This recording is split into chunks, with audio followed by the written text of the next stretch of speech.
Baik. Kemudian cara yang paling ekstrim. Ada cara yang paling ekstrim. Tapi ini memang cara yang paling manjur sebenarnya.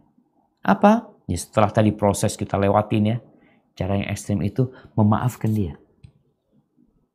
Maafkan dia. Ustaz, dimaafin. Ana mau bawa ke penjara. Ana mau tuntut di hari kiamat. Boleh. Tapi ketika engkau memaafkan, selesai. Kau nggak akan kepikiran sama dia.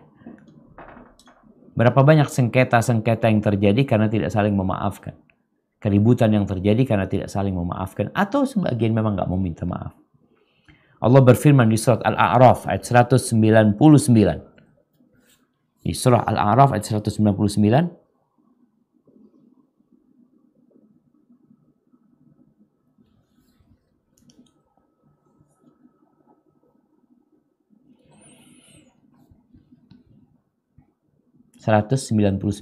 Nah, ya. Kan Ardila bisa di-unmute audionya. A'udzu billahi minasy syaithanir rajim. Khudil afwa wa'mur bil 'urfi wa'rid 'anil jahilin. Jadilah pemaaf dan suruhlah orang mengerjakan yang makruf, serta jangan pedulikan orang-orang yang bodoh. Masya Allah. Ada 3 perintah nih. Yang pertama, jadilah pemaaf. Kenapa? Dalam pandangan sebagian manusia, pemaaf itu rendah. Padahal kata Nabi alaihi salatu wassalam, wa ma zadallahu 'abdan bi'afwin illa 'izza. Tidaklah seorang hamba dengan dia memaafkan, melainkan Allah akan menambahkan kehormatan buat dia. Karena ada yang kadang-kala ngomporin kita. Engkau jangan tinggal diam. Pukul. Lawan. Sampaikan kepada dia. Enggak, aku maafin dia. Engkau penakut. Engkau nggak berani, pengecut. Bukan nggak berani. Tapi karena memang ingin diangkat derajatnya. Jangan terprovokasi. Jadilah pemaaf. Kita lihat Rasul SAW. Beliau memaafkan bukan karena beliau lemah. Bukan. Ketika ada orang yang menyakiti Nabi SAW. Dengan pedangnya hendak membunuh Nabi SAW. Apakah Nabi membunuh orang itu? Enggak. Dimaafin oleh Nabi SAW. Ketika masuk ke kota Mekah, orang-orang yang suka menyakiti Nabi selama 13 tahun di kota Mekah, sallallahu alaihi wasallam, sebagian di antara mereka membunuh para sahabat Nabi. Ketika beliau kembali ke kota Mekah, menaklukkannya penuh dengan penghormatan, apakah Nabi membalas dendam? Nih kesempatan nih, orang-orang nyakitin aku. Subhanallah, beliau memaafkan mereka.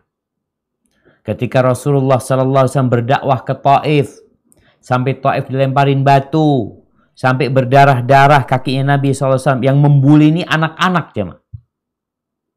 Anak sempat ya membayangkan gimana Rasul SAW ya pulang dari Taif, di kanan kiri jalan ada anak-anak, pemuda-pemuda dengan batunya melemparin Rasulullah SAW.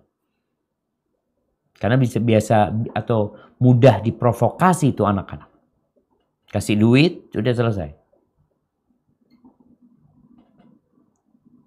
Ketika Rasul SAW istirahat, capek, dengan darah yang mengucur di kakinya, datang malaikat Jibril bersama malaikat pencabutnya, bersama malaikat penjaga gunung. Maka dikatakan kepada dia, ya Muhammad, hada malakul jibal. Nih, malaikat penjaga gunung.